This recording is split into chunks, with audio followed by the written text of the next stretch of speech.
প্রসাদটা পেয়ে নে, কাল থেকে কাজ করবি, হবে না আজকে উপবাসে থাকি, কালকে কাজ করে প্রসাদ পাবো। কি কাজ দেবেন আমাকে কালকে বলবো, আগে ভাবি কোন জায়গায় লোক খালি আছে সেখানে তোকে ঢুকিয়ে দেবো। গভীর রাত্রিতে শ্রী গোস্বামী শয়নে হঠাৎ বৃন্দাবনেশ্বরী রাধারানী বলছে, ওকে সেই কাজ দিও আমার নিকুঞ্জ মন্দিরে। রাধে রাধে কি আদেশ তোমার? হ্যাঁ, ওকে সেই কাজ দিও আমার নিকুঞ্জ মন্দিরে।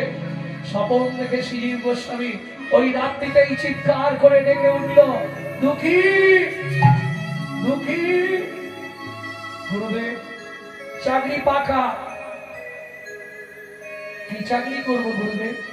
ভোর হয়ে আসছে, 4টে বাজলেই চলে যাবে নিকুঞ্জ মন্দিরে। রাসের পর সব এলোমেলো হয়ে থাকবে, ভালো করে নিকুঞ্জ মন্দিরটা ঝাড় দিন।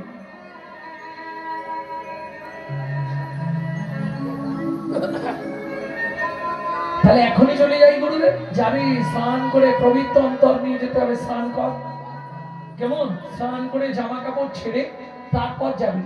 স্নান করে গুরুচরণে প্রণাম করে জামা কাপড় ছেড়ে দুঃখী ঝাড়ু নিয়ে চলল নিকুঞ্জ মন্দিরে ঝাড় দিতে।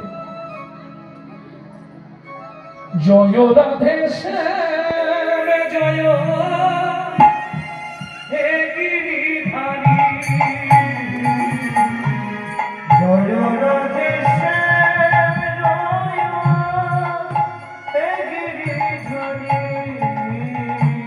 জয় গিরিধারী তুমি মুকুন্দ মুরারি, হে গিরিধারী তুমি মুকুন্দ মুরারি, জয় রাধে শ্যাম জয় হে গিরিধারী, জয় রাধে শ্যাম জয় হে গিরিধারী। কি একটা চকচক করছে মনে হচ্ছে। ভক্তমন্ডলী ভক্তিমতী মায়েরা কৃপা হয়ে গেল, কি কুড়িয়ে পেল? সোনার একটা নপুর। এখনো একটু ঝাড় দিতে বাকি আছে, নপুরটা বাঁধা থাক, যার নপুর তাকে দিয়ে দেবে।